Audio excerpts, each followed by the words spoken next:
Hello दोस्तों, नमस्कार। AP Marwari classes में आपका हार्दिक स्वागत है। तो करते हैं रीजनिंग की क्लास की शुरुआत। देखते हैं पहला क्वेश्चन। नीचे दिए गए विकल्प में से संबंधित संख्या को चुनिए। ये क्वेश्चन है सादृश्यता एनालॉजी से रिलेटेड। तो देखते हैं पहला क्वेश्चन को। नीचे दिए गए विकल्प में से संबंधित संख्या को चुनिए। एक मिनट में कलर चेंज कर देता हूँ। 170 का संबंध दे रखा है 13 के साथ, उसी प्रकार से 257 का संबंध किसके साथ होगा? यानी सादृश्यता या समानता, जो लॉजिक इसके अंदर अप्लाई होगा वही नियम इसके अंदर अप्लाई होगा। तो क्या करेंगे, इनका योग करने पर 13 बनता नहीं है और मल्टीप्लाई करने पर भी 70 बनता नहीं है। तो क्या करेंगे, इसके अंदर 170 माइनस करेंगे 170 माइनस 1 बराबर 169, और 169 का मैं क्या कर दूंगा, 169 का मैं इसको रूट हटा दूंगा। तो ये किसका स्क्वायर है? 13 का। किसका स्क्वायर है? 13 का 169। इसी प्रकार से मैं क्या करूंगा, एक मिनट में इस बोर्ड को साफ कर देता हूं वापस। एक मिनट। 170 माइनस किया 1 तो 169 का क्या करूंगा, मैं रूट निकाल दूंगा। तो किसका स्क्वायर होगा? 13 का। किसका स्क्वायर होगा? 13 का। इसी प्रकार से मैं 257 माइनस करूंगा 1 तो पीछे बचेगा 256, और 256 का मैं स्क्वायर रूट निकालूंगा तो किसका स्क्वायर होगा? 16 का। किसका स्क्वायर होगा? 16 का स्क्वायर 256। 57 माइनस 1 256, 256 किसका स्क्वायर होगा? 16 का। ऑप्शन नंबर बी इसका राइट आंसर होगा। देखते हैं नेक्स्ट क्वेश्चन नंबर 2 को। नीचे दिए गए पासों में बी के विपरीत क्या होगा? नीचे दिए गए पासों में बी के विपरीत क्या होगा? तो इसके अंदर भी कॉमन, यदि एक से अधिक पासे हो और उसमें एक अंक समान दिखाई दे रहा है तो उस अंक को पकड़ के घड़ी की दिशा के अंदर चलो, अपना आंसर आ जाएगा। दोनों में कॉमन दे रखा है एफ, तो एफ के बाद सी के बाद ई।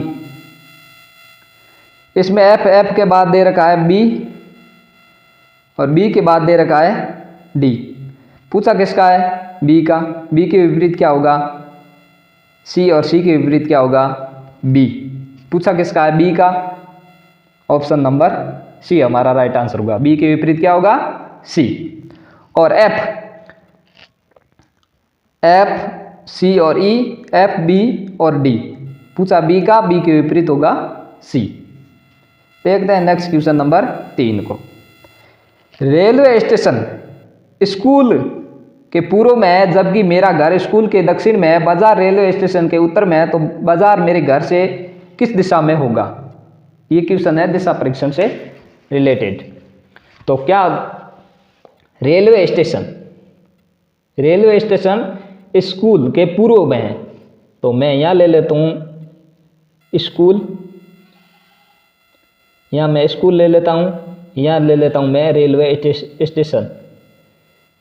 स्कूल क्या है? रेलवे स्टेशन स्कूल के पूर्व दिशा में है। रेलवे स्टेशन क्या है? स्कूल के पूर्व दिशा में। ये दिशा कौन सी होगी? पूर्व दिशा। तो ये सीधी सी बात है, पूर्व के सामने पश्चिम दिशा होगी। अब पूछा क्या है आगे क्वेश्चन में, जबकि मेरा घर स्कूल के दक्षिण में है, और इसका घर है वो स्कूल के दक्षिण दिशा में। ये दिशा दक्षिण है तो ये दिशा होगी उत्तर। दक्षिण के सामने उत्तर, ये यहाँ जगह नहीं, मैं यहाँ लिख देता हूँ दक्षिण। अब आगे क्या कहा? मेरा घर स्कूल के दक्षिण में है, बाजार रेलवे स्टेशन के उत्तर में है। बाजार है और रेलवे स्टेशन के क्या है? उत्तर में, तो यहाँ है बाजार, ये दिशा होगी उत्तर। अब पूछा क्या है? रेलवे स्टेशन के उत्तर में है, तो बाजार मेरे घर से किस दिशा में? बाजार मेरे घर से कौन सी दिशा में होगा? ये दिशा उत्तर, ये दिशा पूर्व, दोनों के मध्य है, यानी ये दिशा ऐसे बनेगा, उत्तर दक्षिण पूर्व दिशा और पश्चिम दिशा। और बाजार मेरे घर से कौन सी दिशा में है? उत्तर पूर्व। उत्तर पूर्व ऑप्शन नंबर बी के अंदर दे रखा है, उत्तर पूर्व, ऑप्शन नंबर बी के अंदर। तो इसका राइट आंसर होगा ऑप्शन नंबर बी। देखते हैं नेक्स्ट क्वेश्चन नंबर 4 को। यदि R बराबर 641 और M बराबर 91 दिखा है तो एफ बी बराबर क्या होगा? R बराबर 641, M बराबर 91 और एफ बराबर क्वेश्चन मार्क का मान क्या होगा? तो देखते हैं। अंग्रेजी वर्णमाला के अंदर R आता 18वें स्थान पे, और यदि मैं 18 का स्कोर कर दूं तो भी 641 प्राप्त होता नहीं है, जोड़ दूं तो भी होता नहीं, मल्टीप्लाई कुछ भी करने से प्राप्त होता नहीं। तो क्या करेंगे, इस 18 को पलट देंगे, 8 को इधर और 1 को इधर। तो 8 को मैंने इधर लिखा और 1 को मैंने इधर लिख दिया। और अब 8 का करूंगा मैं स्क्वायर 64 और 1 का स्क्वायर 1, कितना बना 641। इसी प्रकार से m का क्रमांक होता 13, तो 3 को मैं लिख दूंगा इधर और 1 को लिख दूंगा इधर। 3 का स्क्वायर 9 और 1 का स्क्वायर 1। उसी प्रकार से बी का क्रमांक 2 और f का क्रमांक होता है 6।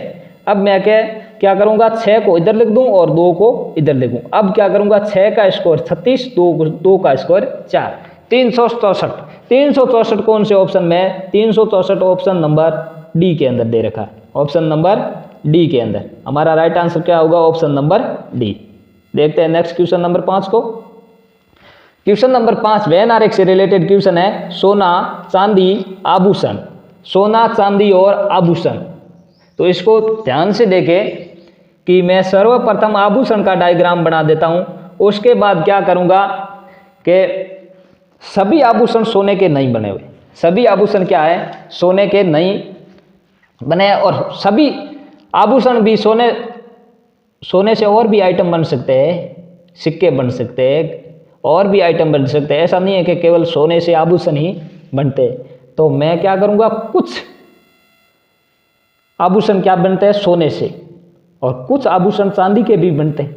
चांदी की ऐसे थोड़ी सिक्के, गिलास, थाली और भी बन सकते हैं, या ऐसा तो है नहीं कि आभूषण केवल चांदी के बन, और ऐसा भी नहीं है कि आभूषण केवल सोने और चांदी से बनते हैं। आभूषण रेडीमेड पीतल से, तांबे से, इनसे भी बनते हैं। तो इसमें कौन सा रिलेशन लगेगा? कुछ वाला। कौन सा रिलेशन लगेगा?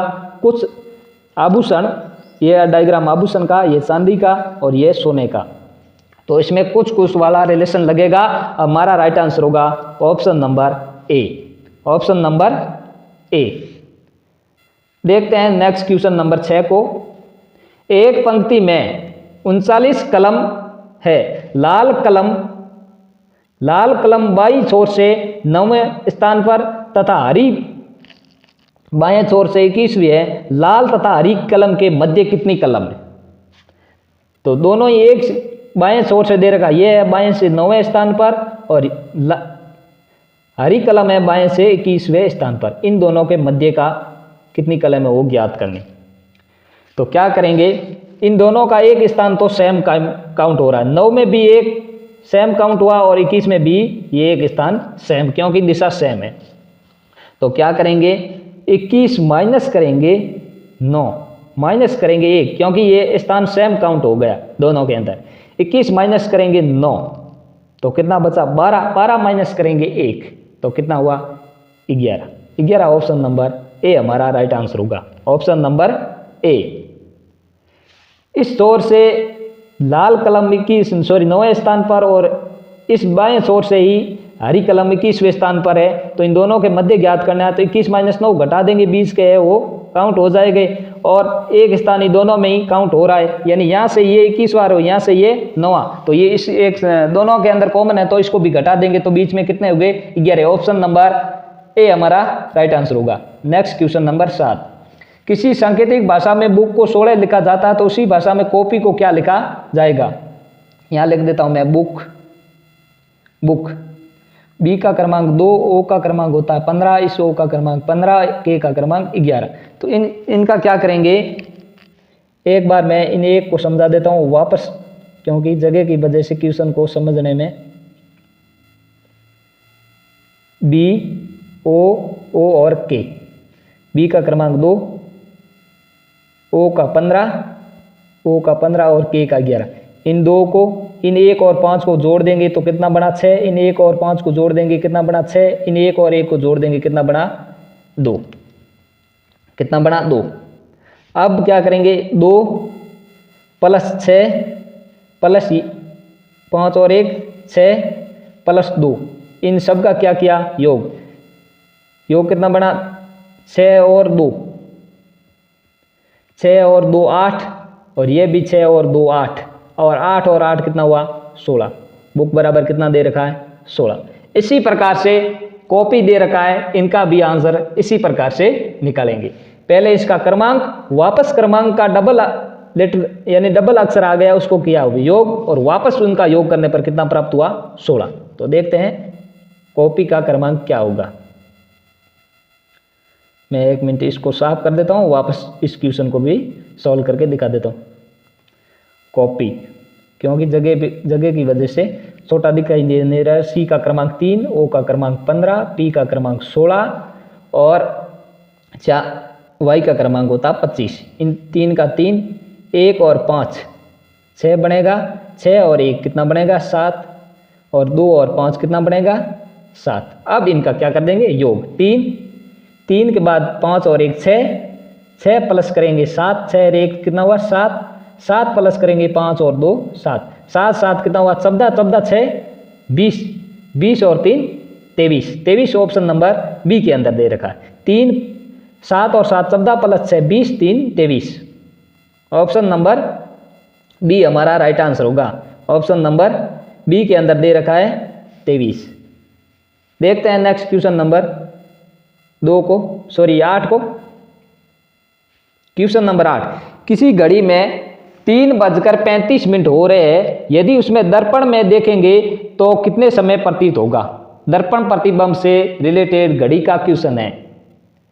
तो दर्पण प्रतिबिंब का एक फॉर्मूला होता है, जो समय दिया है उनका फॉर्मूला होता है 11:60 माइनस करेंगे किससे 11:60 माइनस घंटा में से घंटा और मिनट में से मिनट। तो क्या करेंगे 3:35 दे रखे हैं, तो इनको क्या करेंगे 11:60 में से घटाएंगे, 11:60 में से घटाएंगे तो 60 में से 35 गया 25 और 11 में से 3 गया 8। दर्पण प्रतिबिंब कैसा दिखाई देगा 8:25। 8:25 कौन से ऑप्शन के अंदर दे रखा है, ऑप्शन नंबर सी के अंदर दे रखा है। ये फॉर्मूला होता है। देखते हैं नेक्स्ट क्वेश्चन को, क्वेश्चन नंबर 9 को। क्वेश्चन नंबर 9, सुनील का एक पुत्र है करण तथा बहन संगीता, जो कि जगदीश तथा विजय की माता है। हरनिश जगदीश के मामा है। हरनिश करण से किस प्रकार संबंधित है। हरनिश, तो पहले सुनील का एक पुत्र है कौन, करण। तो यहाँ लिख देता हूं मैं सुनील और यहाँ लिख देता हूं मैं करण। ये इसका पुत्र है तो इसको प्लस से डिनोट करेंगे। सुनील का पुत्र कौन है, करण। आगे क्या दे रखा है, तथा बहन है संगीता। किसकी, सुनील की बहन कौन है, संगीता। आगे क्या दे रखा है, जो कि जगदीश तथा विजय की माता है। कौन, संगीता किसकी माता है, जगदीश तथा विजय की माता है। जगदीश को जे से और विजय को वी से डिनोट किया मैंने। आगे क्या कहा, हरनिश जगदीश के मामा है। हरनिश किसके मामा है, जगदीश के मामा है। अगर जगदीश और विजय का मामा होगा तो वो संगीता का क्या होगा, भाई। हरनिश मैं यहाँ लिख देता हूँ, हरनिश। हरनिश सुनील की बहन संगीता और इनका पुत्र है, उनका मामा कौन है, हरनिश। तो ये तीनों आपस में क्या है, बहन भाई। तीनों आपस में क्या है, बहन भाई। अब पूछा किसका है, हरनिश करण से किस प्रकार संबंधित है। ये करण है, किसका पुत्र है, सुनील का। और सुनील का भाई कौन है, हरनिश। बहन कौन है, संगीता। संगीता के 2 संतान और सुनील की 1 संतान है, उसका नाम है करण। पूछा है हरनिश करण से किस प्रकार संबंधित है, तो इसका क्या लगेगा, चाचा। क्या लगेगा, चाचा। ताऊ भी लग सकता है, इस ऑप्शन में दे रखा नहीं है इसका, यानी बड़े और छोटे की बात कही नहीं है। हरनीश और करण का संबंध पूछा तो ऑप्शन के अंदर चाचा दे रखा है, ऑप्शन नंबर डी हमारा राइट आंसर होगा। क्योंकि सुनील का भाई कौन है? हरनीश, सीधी सी बात है, संगीता के पुत्र का मामा है तो संगीता का भाई होगा, और संगीता का भाई सुनील है तो ये भी इसका भाई होगा। इसका पुत्र कौन है? करण, करण का होगा चाचा। देखते हैं नेक्स्ट क्वेश्चन नंबर और अंतिम क्वेश्चन नंबर 10 को। नीचे दी गई आकृति में लुप्त संख्या ज्ञात करें। लुप्त संख्या ज्ञात करनी है, मध्य वाला अंक ज्ञात करना, तो इसके अंदर कुछ रिलेशन अप्लाई करेंगे।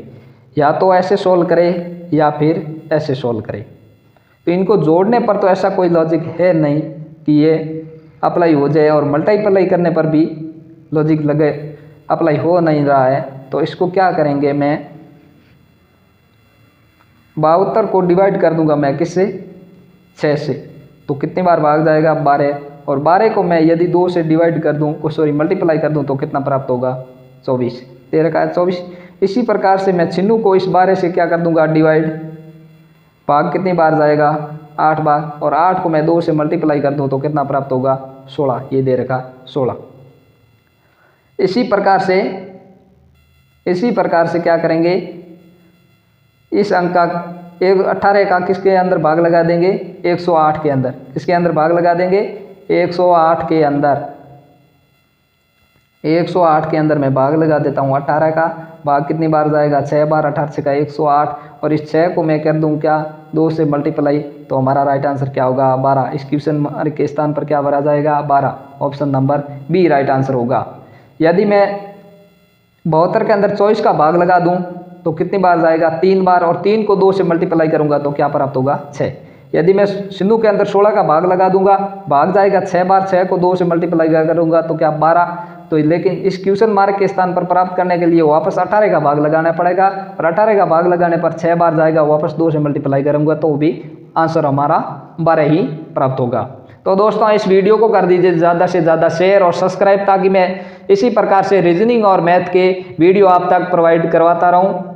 तो दोस्तों